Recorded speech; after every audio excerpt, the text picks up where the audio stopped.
Hello everyone and welcome back to another video on the channel.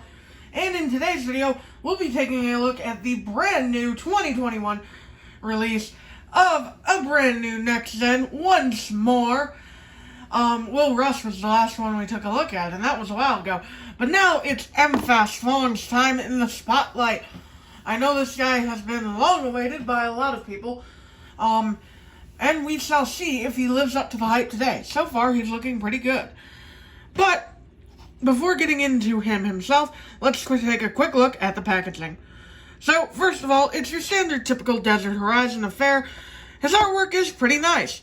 It's your standard next-gen artwork, but it looks really nice because you got his contrasting colors of green and yellow, and they go together really nicely. Although I don't know if I'd say that it was a good direction for Revengo to go in just yet, but we shall see. I know before I was kind of iffy on it. Of course, he is new for 2021, and he's got the Cars logo up here, the metal logo over here, and on the back, if we take a look here real quick, he's got the same stuff that we saw on Saludos Amigos Ramon, that being Maddie, Trainer Cruz, Kurt, Brian, Jimmy Cables, Murray Clutchburn, and Ducky Fauntleroy. And that will about wrap up the packaging look. Let's crack this guy open and see what he looks like out of the package. Alright, M-Fast is all opened up out of his packaging, and, how do I feel about this guy? Well, first of all, when I first saw this guy originally, I thought, I don't really like that. He doesn't really got the Revengo aesthetic going on that the other two racers created. But now that I have a diecast of him, I can safely say that he's actually pretty cool. I like his pattern. It makes him stand out a bit and makes him feel more unique compared to the next gens that are just kind of blah and standard, you know. That kind of stuff, and it's pretty cool. But before I get into him too much, of course, we must go over M-Fast's time in the movie.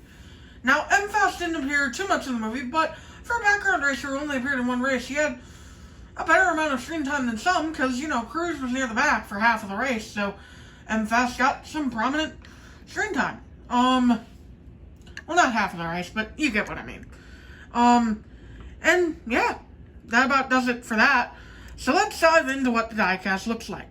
So, starting things off here, his expression looks great. You know, a lot of the next gens, they have the, neutral determined expression where their eyelid is just flat, and stuff. It looks okay, but it's not my favorite. Then a couple of others have like a worried expression, like Harvey Rodcap and Will Rush a bit. But M-Fast just looks pissed off, and I like that. I like when next gens have expressions like that. Of course, he's got the standard headlights, grille, vents, you know, typical stuff. Moving on to the hood real quick, he's got the Revengo logo in white with a black backdrop, an arrow pointing this way, so that would be his left. And the sponsor, slogan, I guess you could call it, but it's more of a description of what the product does. Carburetor decongestant. So that's pretty cool. And there's not much else to talk about on the hood, actually, other than the pattern, which we'll see throughout his body. But I like how there's just this triangle in the hood. It makes him look like he's kind of got like an animal stripe pattern going on, and I really like that. But anyway, moving on to the roof here. He's got a yellow backdrop on the roof, which goes down to the raised part of the roof where it meets the rear end. The 73 is in green on the roof, and there's some pattern on the yellowing. The problem I have with this is it's not accurate to the movie.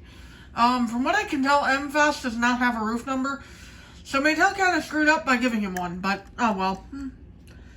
Finally, we got the Revengo logo in bluish green on the spoiler, which is yellow and has the same patterning as on the roof. Moving on to the left side here, we got yellow rims, which look really nice. Speaking of yellow, we got a yellow stripe down the side here, with the same pattern as on the roof. The number 73 in yellow. The Revengo logo, same as the hood, carburetor decongestant, and the yellow stripe. the contingency sponsors are, of course, the Piston Cup, Combustor, Carbon Cyber, and Synergy, your standard next-gen sponsors. And of course, he's got that pattern running throughout his body. Like I said, I really like the pattern look. You couldn't really make it out too well in the movie, but on the diecast here, it looks great. And then he's got an arrow pointing backwards on the rear of the vehicle. Also the gas cap, the exhaust, and the arrow telling the pity where to lift him up at. Moving on to the rear of the vehicle, he's got the Rev and Go logo, like it was on the hood. He's got carburetor decongestant there. It's rather small, but you can see it. And he's got 2 Ricky stripes, 2 taillights, and the number 73 in yellow over here. Right side is pretty much the same as the left, minus this with the arrow, which is pointing forward instead of backwards, and the little yellow stripe on the front of the car here, where it extends off of the hood. And that will about do it for MFast solo part of the review, but of course we have comparisons. We got, first of all, Will Russ, his 2021 next-gen mate. These two look pretty cool together. They appeared in some scenes of the movie together, so that's pretty cool that they got released in the same year. And it's pretty cool that they both have different expressions from the norm. They got more of a pissed expression and more of a worried-ish / confused expression for Will. Moving on, we got H.J. Hollis, who I brought out because he was re-released in 2021, and not much else other than the fact that they're both green and on the same body type. But speaking of green and on the same body type, let me bring in Eric Breaker. Now, Eric Breaker shares a lot of similarities with MFast, but what I mean by that is yellow roof, mostly, green and yellow body, with a bit of a bluish part to it, whether that's actual blue in Eric's case, or just a bluish tinge in MFast case. A yellow spoiler with a green decal, and the same body style. It's just, wow.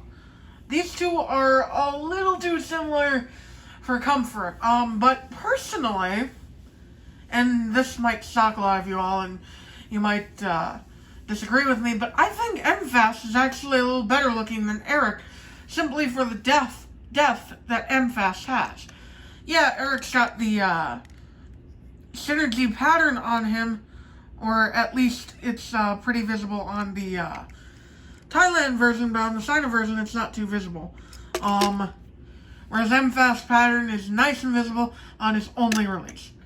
So I do like MFast a little bit more. Finally, with the next gen comparisons, I'll bring in my old custom MFast. This was made in 2018, so it's not as good as some of my latest customs. As you can see, there were a lot of different things that we knew about MFast back then than we did now. Of course, the arrow was pointing the wrong way on the custom.